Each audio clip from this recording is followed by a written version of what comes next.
All right, it's a great pleasure to be here and to see everybody coming out today to think more about how we can improve the ways we're serving our English learner students. As Maria Paz mentioned, I started my career as a middle school teacher, which means that if I see you chewing gum and I shoot you a dirty look, I apologize in advance. It's just an instinct that I can't get rid of. So in my time as a middle school teacher, teaching English language learners, working as an ESL teacher, as a literacy teacher for students who were linguistically diverse and bilingual and struggling with reading in various ways, I found that I wasn't prepared to meet my students' needs in a lot of ways, that my teacher credentialing coursework, professional development that was sort of in general ideas about literacy instruction and about instructional design and so on weren't really equipping me with the proper tools. So I would do as you're doing. I would seek out professional development opportunities. I'd seek out ways of learning more. And what I found sometimes was that the advice I got was either very vague, sort of platitudes about making sure that students feel comfortable and that we're responsive to students' needs, or what I received was, here's a worksheet to use tomorrow. But what I didn't seem to get were overarching principles for thinking about instruction that were then illustrated with specific practices. And so one reason I'm proud of the work on the practice guide and proud of the work that everyone has put into this is that I think it really provides a framework for thinking about principles of effective instruction that are illustrated with very specific practices and recommendations. I think it's the kind of tool that, or the kind of practice guide that's not a checklist of things to do, but is also not sort of vague platitudes to think about. Instead, it's the kind of tool that I think teachers can take back to their schools, instructional teams can take back and discuss how can we put some of these things into place, how can we adapt them for our students in our setting, and how can we really advance our students' skills in this way. So I should say that this work is a labor of love of a variety of people coming together and trying to think through these problems. So the panel involved a number of researchers based in universities with expertise on language development, on bilingualism, on early childhood, on adolescence, and so on, as well as folks who are actively working in classrooms and districts. What I liked about this group, I think, we didn't always sort of come to things from exactly the same perspective. We often had some challenging conversations about, well, what's the best way to translate, what's the best way to engage teachers in thinking about these kinds of ideas from research. But I think what we ultimately came up with was a set of recommendations, a set of ideas that I think can be very powerful. So today I'm going to talk a little bit, I'm going to start a little bit big picture, thinking about the 21st century landscape and what our classrooms, the influences on our classrooms today. I'm going to do a little bit of background on literacy development and linguistic diversity, which will be, for many of you, just a refresher or sort of a reminder, but trying to situate these recommendations and thinking about important ideas about literacy development. And then I'll talk about the first two recommendations in the guide, the first focused on academic vocabulary instruction and the second focused on integrating English language instruction to content area teaching.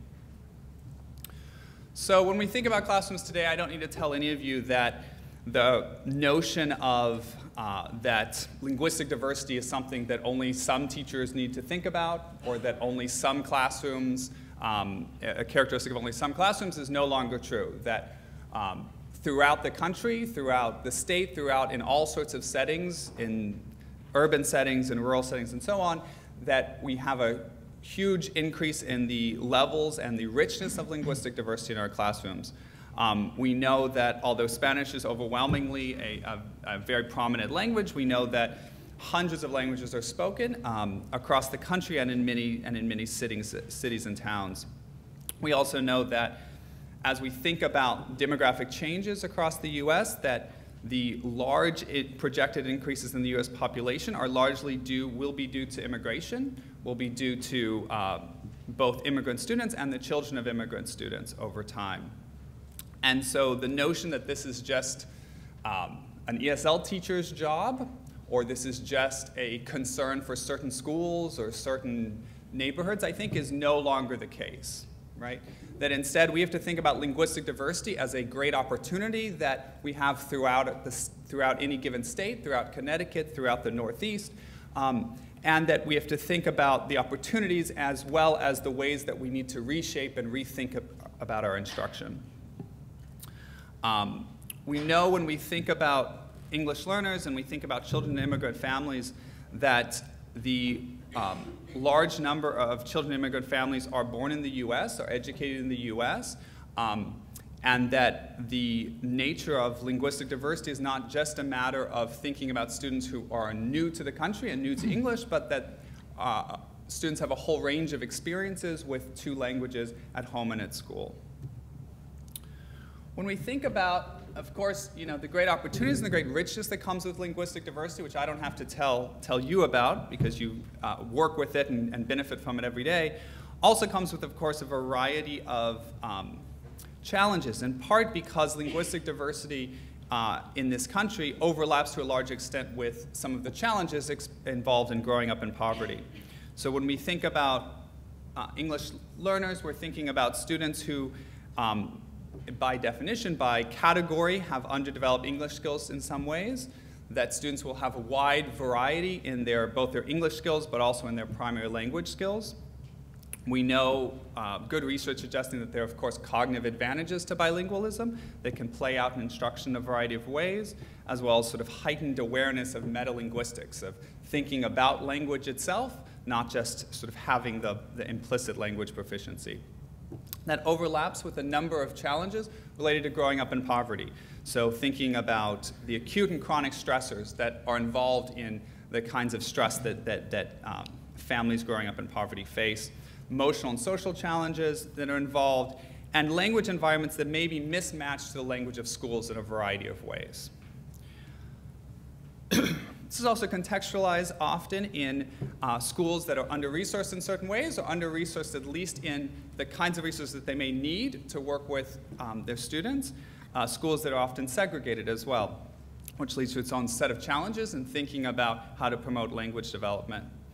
And that this leads to outcomes that we're quite familiar with in terms of limited opportunities to develop more advanced literacy skills, the kinds of college and career-ready skills that students will need, high rates of special education placement, and high dropout rates. And when we look at test scores, we see that our English learners are struggling in many ways, and that these achievement gaps, as they're often called, are really highlighting what are underlying opportunity gaps in some ways, right? Persistent opportunity gaps that are involved in the opportunities to learn the sophisticated literacy skills that students will need. So when we turn to thinking about literacy development, particularly among English learners, I think there are a few things to sort of keep in mind. And as I said, this is probably a refresher for many of you, but I think it's worth sort of refreshing or getting on the same page with some of these ideas. So starting with this big question, kind of what is reading? And folks have sort of argued about this over many years. I think that when we think about this text, so this is something like a 5th grade text about a high-speed train and different high-speed trains in different countries in their history. There's a variety of ways we can think about the skills that go into reading this text in a thoughtful and successful way. Of course, there are skills involved in manipulating the letters and sounds in these words. So recognizing that speed has 4 sounds, that we need to break that into 4 sounds. We need to match those to these letter patterns, that it's not going to match 1-to-1, that the sound E is going to have 2 letters spelling it out. These are some of the early challenges. We recognize that this word high is in a family of words, along with sigh and thigh, where the IGH always makes the same sound. And that ultimately we want students to become automatic with these skills so that by, say, 5th grade, they can read 115 words correctly per minute. So these are foundational skills that all students need to acquire and get to a certain level of automaticity in, and that for English learners, they need to do this as well. Oh no. Just press no? Okay.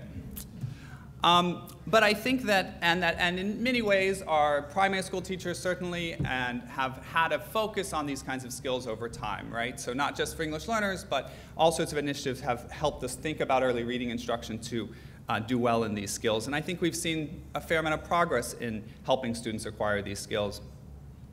But of course, reading is far more than that.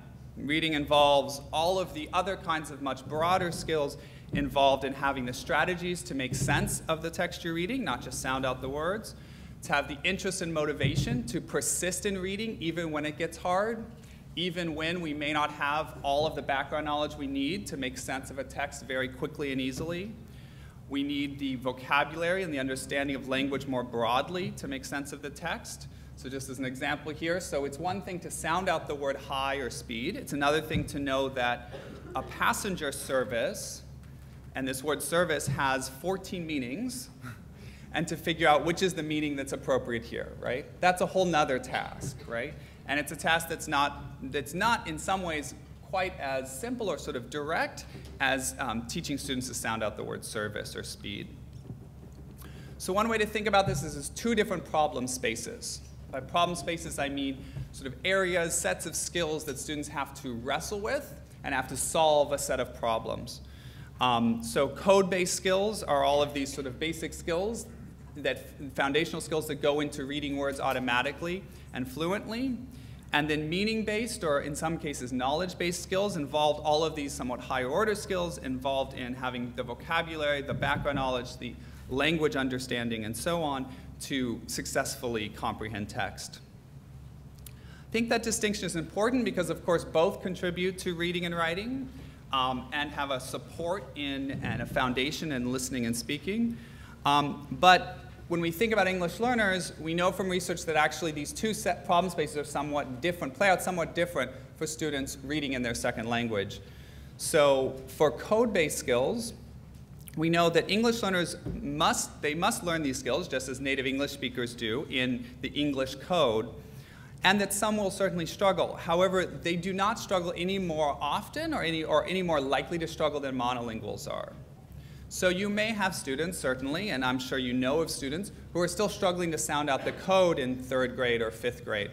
And they do need intervention and supports, and Patrick will talk a little bit about thinking about that with recommendation 4, but that they're not any more likely to struggle with these skills than anyone else is. They may not necessarily need much more time or much more intensity of instruction in these code-based skills. However, when we think about meaning and knowledge, and we think about particularly students reading again in their second language, that many English learners will struggle with this problem space when they're working in English. That it's a much larger problem space. It involves much more experiences built up incrementally over time, in which we're not just learning new labels, in which we're not just learning sort of sets of language tools, but we're also learning the deep concepts underneath those. The other piece, and one thing I'm very excited about the practice guide, is that it does extend into middle school, which is an area in which I don't think we always knew as much. And as we think about that trajectory, as we think about students over time, we have to recognize, of course, that our English learners are aiming toward a moving target, right? That what it means to be academically proficient in English, what it means to be a successful reader of sophisticated text changes over time. So even if you looked at some texts about trains, the 1st grade text would look like this, be quite short, look a lot like narrative. It would sound in many ways like oral conversation does. By 5th grade, we've got a more sophisticated text. It's starting to look more like informational expository text. It's starting to look a little less like oral conversation. It's getting a little further away from that.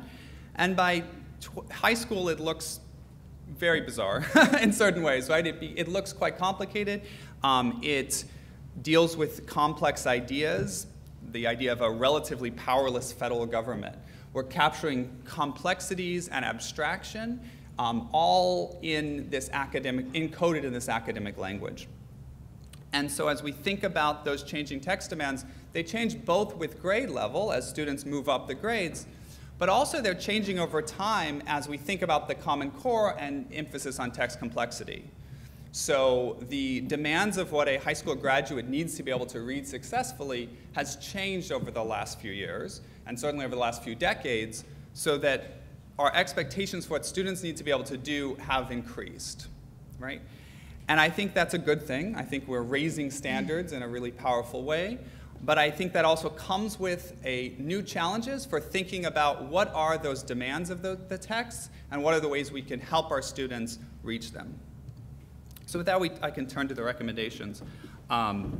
So I'm going to talk a little bit about recommendation 1 and 2. As MP said, I'll be talking a little more about recommendation 1 in my breakout session. Raise your hand if anybody had heard of so this is the actual second version of this practice guide. The first version came out in 2007. Raise your hand if you heard of that.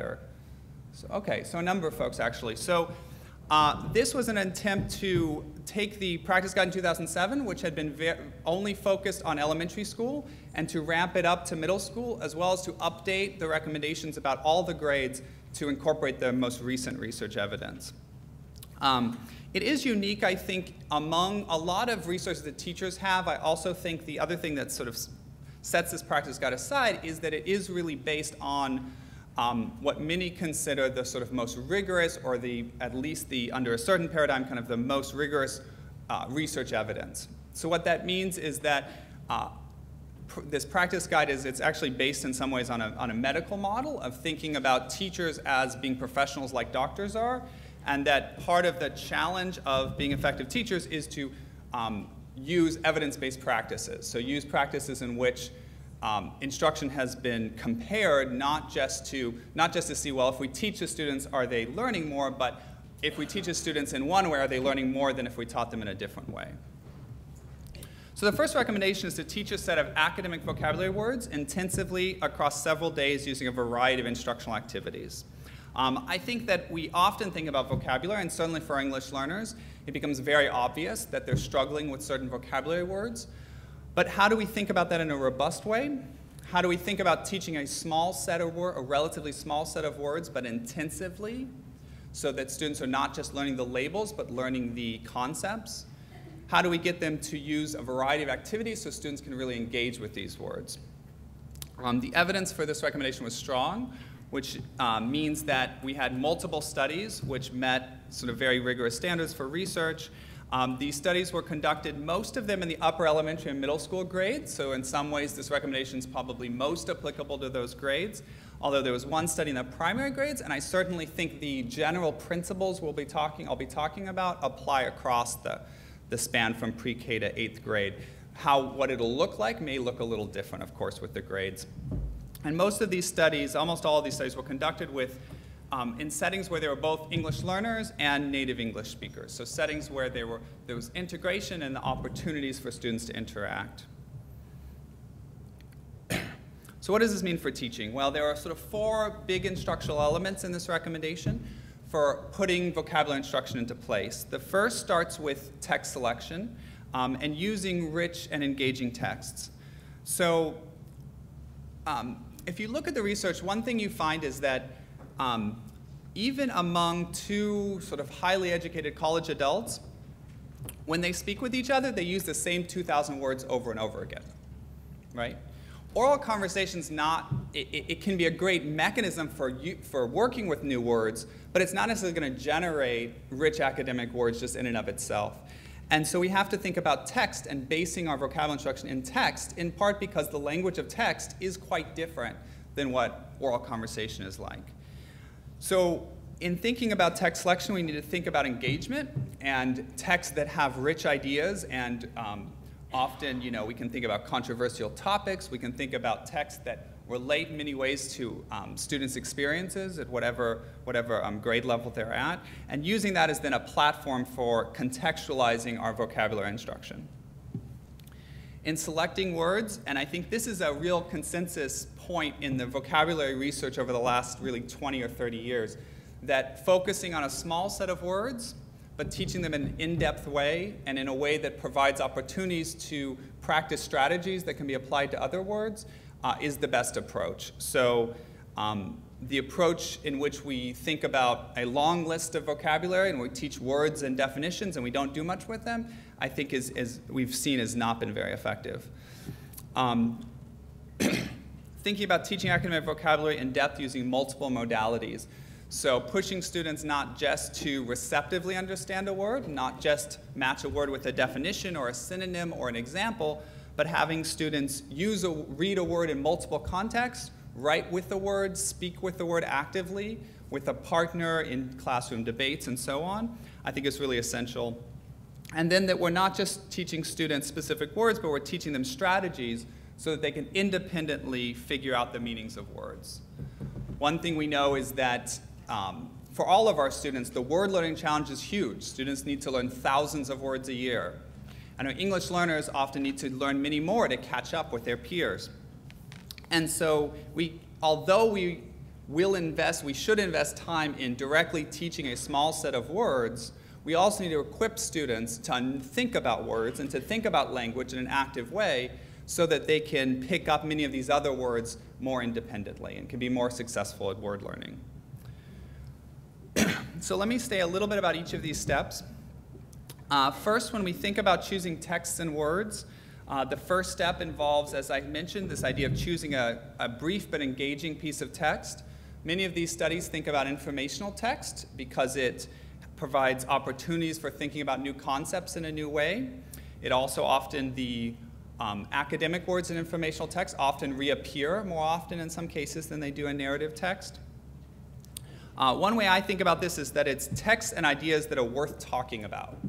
So if you want to get your students talking, you want to get your students talking using more sophisticated academic language, start with things that will get them to talk. Start with things that will get them engaged and get them to talk not just in the ways that they talk on the playground, not just in the way they talk in the cafeteria, but talk about rich ideas, right?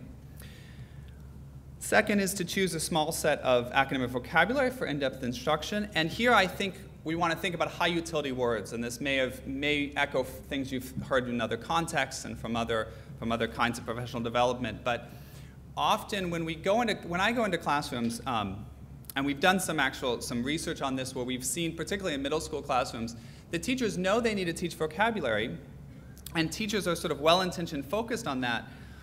But if they don't have opportunities to be planful about it, what they end up doing is they end up picking out a word that sounds interesting, sounds colorful. We know our students don't know it, but it may not be the most useful word, right? So thinking about high utility vocabulary means taking some time to plan and decide, are these the words that are going to be most useful, not just to understanding this text, but to understanding other texts that students will encounter. And I don't think that's an easy task. I think that requires collaboration and planning time. But I think it's a really important task so that our vocabulary instruction is not just in the moment, it's not just one-off, it's not highlighting words that students might not know, but they might not necessarily need either. And then when we think about teaching vocabulary in depth, using multiple modalities, we're thinking about all sorts of different opportunities. And I'm sure if we polled the room, you'd have lots of ways in which you think about this, having structured discussions in which students use the words, having role-playing activities, and so on. All sorts of ways in which we can think about that. The key principle here, I think, is that you're getting multiple ways of working with the words, not just in reading, but in writing, not just in speaking, but in listening, and that you're doing that in a way that helps students process them in a deep way, to really take ownership of these words. And these are just sort of examples of those. I think the practice guide, I'll refer you here to the practice guide. I think it is worth reading closely this section at some point because they do a nice job of, each of these pieces are illustrated through a classroom example. So you see really how a teacher can put these ideas of multiple modalities into place. The last step here for academic vocabulary instruction is thinking about word learning strategies so that students can ultimately figure out the meanings of words on their own. And we know from research that a number of strategies are helpful and that combining strategies is also helpful.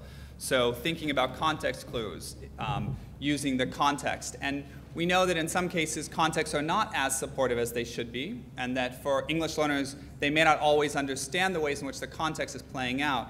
But I think when we're strategic about context clues, when we choose examples and choose contexts where they're actually going to be quite helpful for students, they can be very effective. We have a number of research studies now that suggest that using word parts and breaking words down can be really beneficial, and that this is one way in which, as I mentioned earlier, these advantages of bilingualism, the ways in which bilingualism helps students think about language more metalinguistically, can help them in many ways when they encounter morphology and word parts. So this is a way in which we can leverage that strength to help students acquire many more words. So working with investigated investigation, having contextualized opportunities to rewrite sentences, to use new word forms, and so on. And then building on this notion of bilingual advantages and the first language resources that students bring is thinking about, of course, about cognates and the ways in which words have relationships across languages. Of course, in many Romance languages, this can be really benefit because often a very common word in Spanish, for instance, a very frequent word in Spanish relates to a much more academic word in English. So one of the sort of nice historical things about English for students who speak other Romance languages is that our Latin and Greek words are the more academic words, right? When you look at the academic word list, you often see many, many words that are cognates, and that's in part because they're based on Latin and Greek, whereas the Germanic words in English are often the less academic, the more everyday or colloquial words. And so quite frequent words in Spanish or in another Romance language can be actually really helpful because they can match to quite academic words in English. Second recommendation is to think about integrating oral and written English language instruction into content area teaching. And I think we've been talking about these ideas for a long time. We've been talking about the ways that language and literacy need to be infused into content area teaching and vice versa. I think that with things like the Common Core standards, but also all sorts of efforts, we need to start thinking more deeply about what this means and how to put this into place.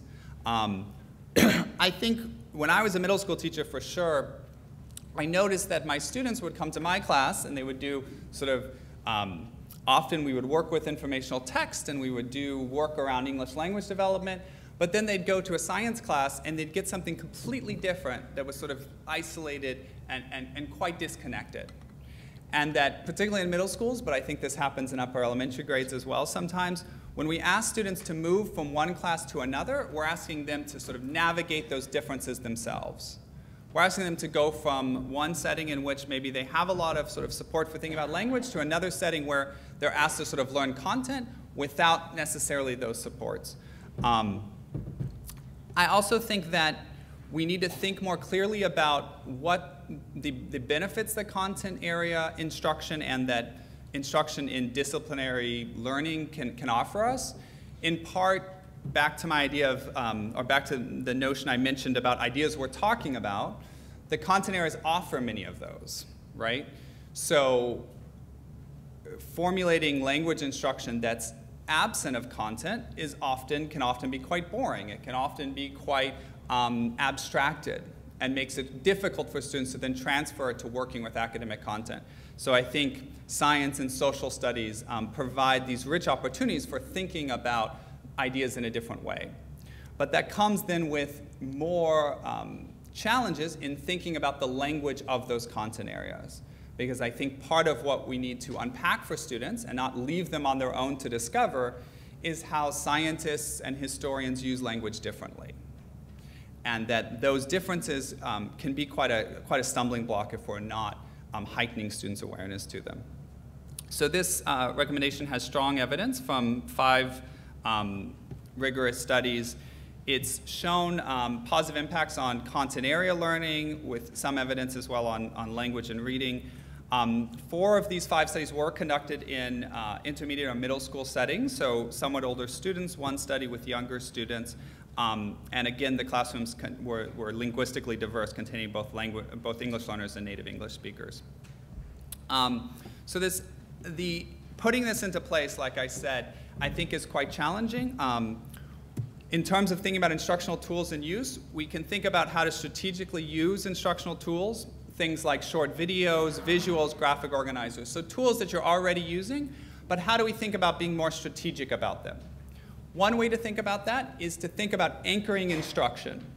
So what I mean by this is that if you imagine a thematic unit, to start with a short video clip, which is engaging and provocative, that video clip can provide an opportunity to build some shared knowledge, build some shared conversations, that then as your instruction becomes further away from that clip, you can return to those discussions, to return to that background knowledge, and having had that shared experience. I think one thing we know from language research, from the earliest child learning studies, is that having shared experiences is really important to making language understandable, right? So parents with their 1-year-olds, there can be a lot of shared context. We can point to the same object so that when a child points at something, the parent knows what they're referring to.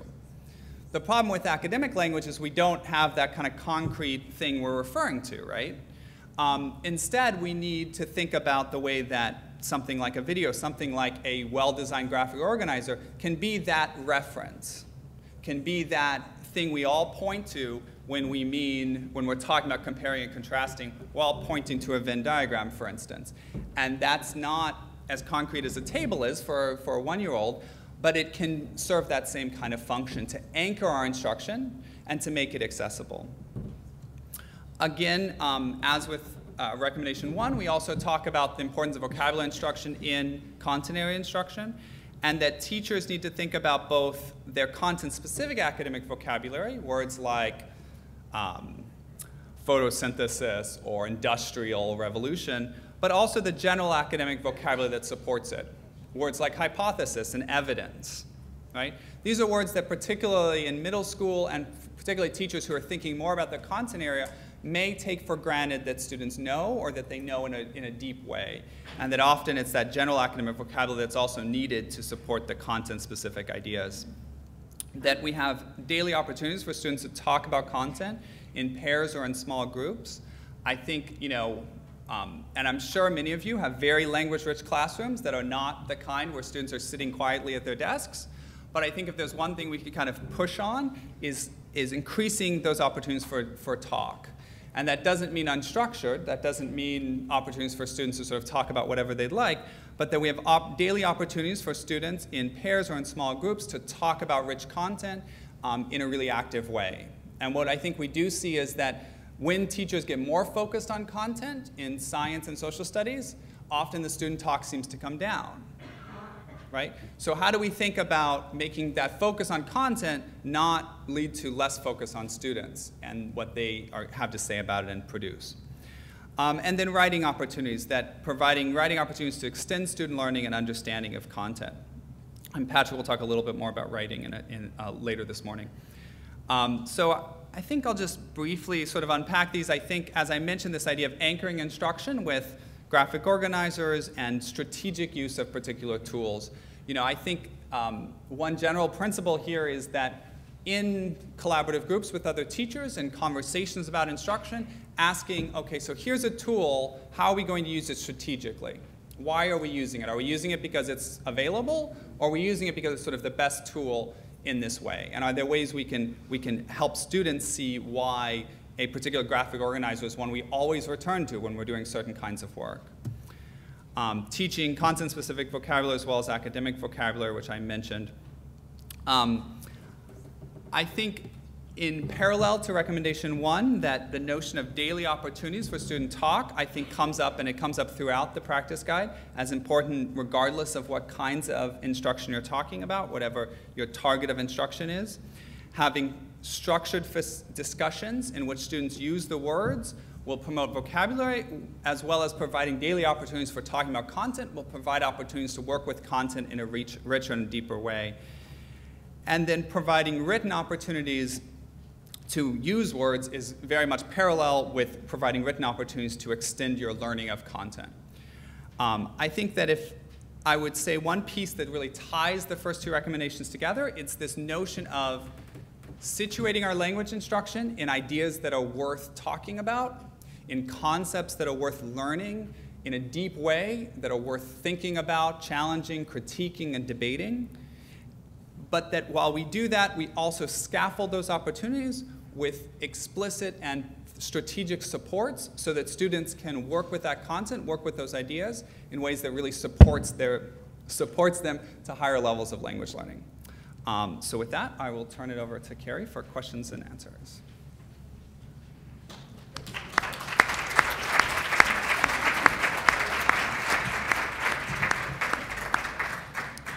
Thank you, Michael. So now we have a few minutes for any questions that you have, and Anne will be walking around with a microphone. If you can raise your hand. Yeah, because you use the mic there.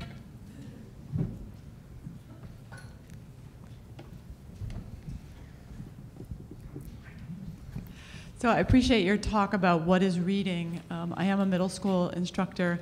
So one of the problems we have is when in the day, in terms of their content level area, just in terms of their schedule, when do we practice these with older students, and how do we, balance in terms of, they do need this, in terms of looking at the phonics, in terms of looking at the sounds, but they also need the meaning. And then they have 7 periods, and then it's when in the day, and how, what does research say, how important that is in terms of our upper level, our 6th through 12th grade readers. Sure. Yeah. And Patrick can jump in on this too, but I think that what we've seen in research is that targeted intervention, and Patrick will talk a little bit about this with the 4th recommendation as well, but targeted intervention for older students who are struggling with code-based skills can be really effective, and that if it's targeted to the right students and delivered in sort of an intensive way, it doesn't often have to take that long, that it can happen over sort of a shorter period of time. It takes a lot of effort to get there. And part of the challenge, I think, is finding the students where it really is a sort of code-based challenge as opposed to a meaning-based or knowledge-based challenge. So I think there are things for students, for instance, even within that problem space, there are students for whom they're really struggling with basic foundational accuracy skills, sounding out words in a very basic way, and then there are students who are struggling with doing it automatically and fluently. I think what we see in research is that there are many more middle school students who are struggling with sort of the fluency piece, with the automatic piece, than it is with the sort of basic accuracy piece. And I think for that, there are lots of ways we can think about fluency instruction in the context of rich content instruction and language instruction, right? So even opportunities to work with a partner and reread a given text can promote fluency. So we know from research that practice, opportunities to reread text, to have support from a peer who can help you with words you're struggling to sound out and decode can be helpful. So finding ways to make sure that you're not just always doing read alouds, you're not just always, although those are valuable as well, of course, but that you're also giving students opportunities to read with a partner out loud, to reread a given text multiple times, to hear how, and to hear for themselves how their reading is becoming more fluent in that text. But I also think for a small number of students who are really struggling with those basic foundational phonics skills of sounding out words, that some supplemental intervention that's done in a small group can be more effective, yeah, and can be needed and can kind of set them up for success. It doesn't mean they should spend all day on it, and it doesn't mean they should spend all year on it for sure, but it does mean that fitting in, finding ways in your school structure to kind of pull those students out and do some intensive work with a small group can be helpful. The other thing is the affordances of digital technologies for pushing on some of these issues. Some of the work that an organization called the Center for Applied Special Technology is doing is with middle school students who struggle with reading, is providing them access to these kinds of engaging, meaningful texts that are informationally based, but also these texts they read themselves aloud while also highlighting the text as they go. So students who work in these environments, we're starting to see effects on fluency simply by participating in the environment where they are reading along while the text is being highlighted. And so sort of getting a sense of the prosody and the pronunciation as they move through the process. Thank you. Other questions? There's one over there.